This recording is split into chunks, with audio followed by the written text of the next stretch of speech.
Dando esta edición de Mercado Global acá en Tele 13 Radio, Mercado Global junto a Paula Comandari. ¿Cómo estás, Paula? Buenos días. ¿Qué tal? ¿Cómo están? Muy buenos Con días. toda la información sobre la mesa, comenzamos Mercado Global.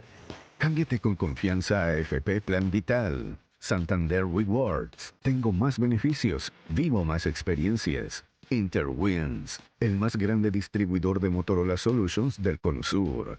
Novandino Litio. Y Claro Empresas. Por ti cada día mejor. Presentan Mercado Global.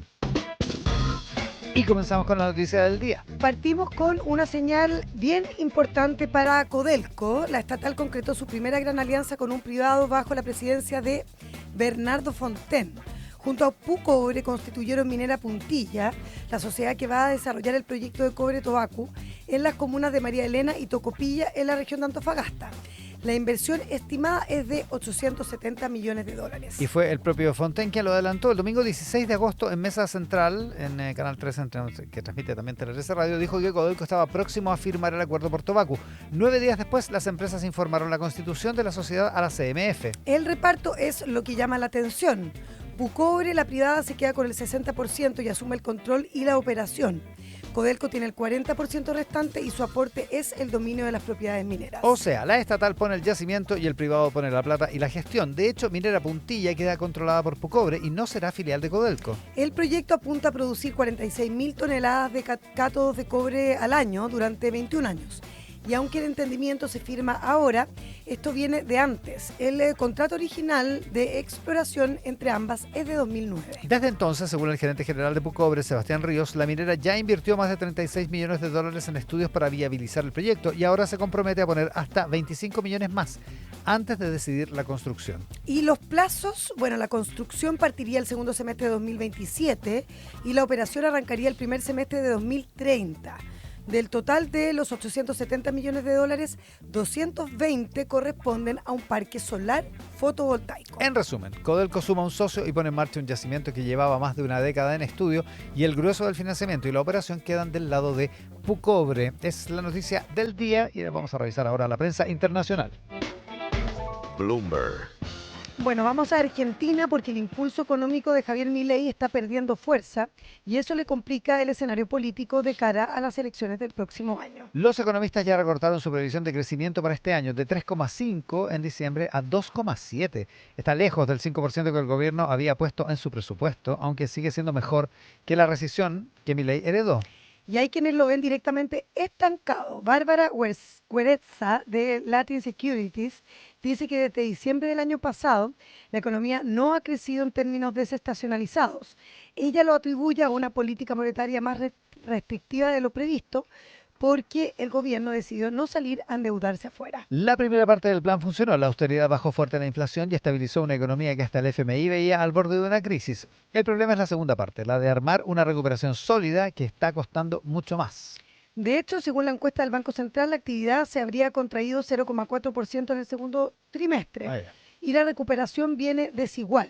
Tiran, empujan la minería, la energía, la agricultura con vaca muerta y el litio, pero la manufactura, la construcción y el comercio se debilitan. El propio presidente del Banco Central argentino, Santiago Bausili, reconoció que la economía crece cerca del 2% anual desde 2024 y dijo textual que es mucho más lento de lo que nos gustaría y anticipó que la política monetaria, eso sí, va a seguir apretada. El gran activo de Milei sigue siendo la inflación. La bajó de 3 dígitos a alrededor del 34%, pero su aprobación está en 37%, cerca del mínimo de su mandato, según una encuesta de Atlas Intel para Bloomberg. Las cifras de crecimiento argentinas analizadas por Bloomberg. Financial Times. Bill Gates volvió a escribir sobre inteligencia artificial y la idea que instaló es bien potente.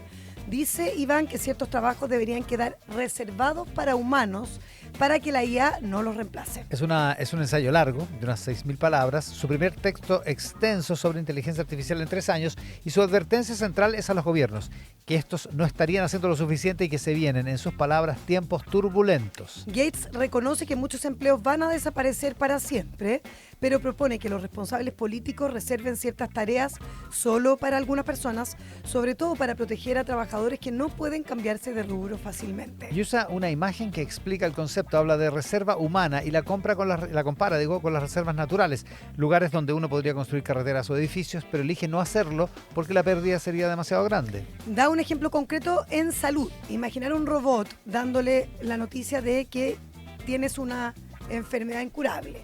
Dice que técnicamente se podría, pero que no debería hacerlo. Se necesita cierta fineza. Humanidad. Ujú. Tiene un punto.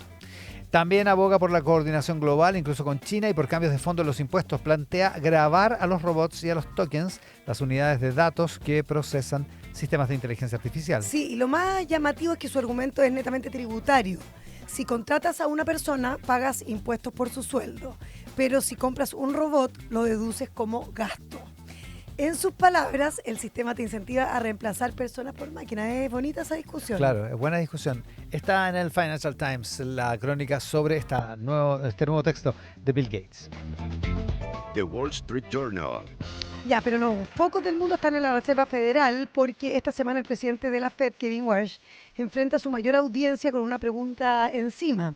¿La inflación está alta por golpes puntuales como los aranceles y la guerra o simplemente porque la economía está sobrecalentada? Y esa no es una pregunta menor, porque de la respuesta depende si suben o no las tasas. Además, divide a la propia Fed. El mes pasado, 3 funcionarios ya votaron por subirlas, la mayor cantidad en una década, y otros están dispuestos a sumarse. El punto es que Warsh no ha aclarado su propia postura, adoptó una política de hablar mucho menos y eso ha generado ruido. El economista Anil Kashyap de la Universidad de Chicago dice que la gente espera que presente sus argumentos y que hasta que no lo haga es difícil convencer al comité. Las dos lecturas de la economía llevan a decisiones opuestas. Una, la inflación está sobre la meta por perturbaciones puntuales como los aranceles y el golpe energético de la guerra con Irán y eso se corrige solo.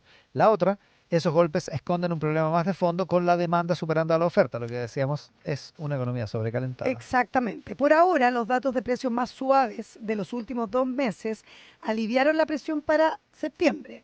La tasa de la FED está en torno al 3,6% y el debate es si eso alcanza para frenar la inflación o no. Kevin Warsh llega convencido de que la Fed fracasó en su misión de mantener baja la inflación que lleva más de 5 años sobre el objetivo del 2% y por eso quiere reformarla. La cita clave, lo dijimos ayer, es el viernes en Jackson Hole, la conferencia anual de la FED en Wyoming. Ahí los inversionistas van a estar viendo y muy atentos también a cómo Warsh lee la economía y el rumbo hacia el futuro. Los dilemas ya filosóficos de Kevin Warsh están en el Wall Street Journal.